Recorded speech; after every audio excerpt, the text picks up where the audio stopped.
Asia की सबसे डरावनी जगह कौन सी है आपको पता है? वही भानगढ़ को एशिया की सबसे डरावनी जगहों में से एक माना जाता है। कुछ लोग भानगढ़ के किले को भुता कहते हैं, कई लोग इस जगह को खतरनाक बताते हैं। हालांकि जिन्हें रोमांचक सफर पर जाना पसंद है वह राजस्थान में स्थित भानगढ़ के किलों को घूम सकते हैं।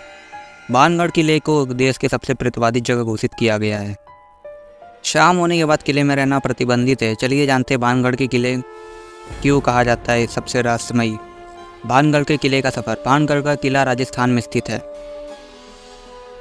इस किले में आपको राजसी वास्तुकला का नमूना देखने को मिलेगा। लोग यहीं की ऐतिहासिकता देखने के लिए आते हैं, लेकिन बाड़गढ़ की राजसी ढाट से ज़्यादा लोगों का ध्यान वहाँ अजीब के एहसास पर होता है। ऐसा लगता है कि मानो कोई उनका पीछा कर रहा हो।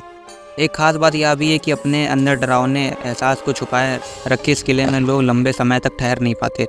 शाम होने से पहले लोगों को भानगढ़ किले से बाहर निकल जाना होता है। शाम के बाद यहाँ रुकने की मनाही होती है। भानगढ़ किले की कहानी। भानगढ़ किले से जुड़ी कहानियां हैं। रिपोर्ट के मुताबिक भानगढ़ का किला स्थापित है। इसे गुरु बालू तथा नाम साधु के शक ने श्राप दिया था। मान्यता है कि जब इस किले का निर्माण होना शुरू हुआ तब साधु महाराज पर वहां ध्यान लगाकर बैठे थे। राजा ने उनसे अनुरोध किया कि वह किला बनवाना चाहते हैं। साधु ने किला बनाने की इजाज़त देते हुए शर्त रखी कि किले की छाया उन्हें न छुए।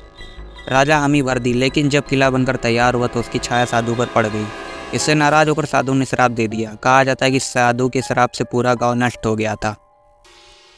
भानगढ़ के किले से कुछ जुड़े ऐसे किस्से हैं जो भुतहा बताते हैं। स्थानीय लोगों के मुताबिक एक बार 3 लड़कों ने सूर्यास्त के बाद भानगढ़ के किले में रहने का फैसला किया। वह किले की वास्तुकता जानना चाहते थे, लेकिन उसने सामने कुछ ऐसा हुआ कि लड़का कुएं में गिर गया। किसी तरह आने दो उसे बाहर निकाल कर जान बचाई। सभी भानगढ़ से निकलकर बाहर भागे, लेकिन इस दौरान तीनों की सड़क पर दुर्घटना मौत हो गई।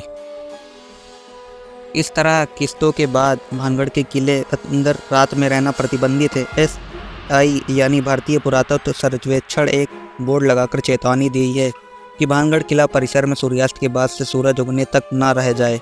कहा जाता है कि कोई भी आज तक रात में किले के अंदर रहने में कामयाब रहा वह कहानी बताने लायक नहीं रहा। इसी वजह से माना जाता है कि इस किले में भूत रहते हैं।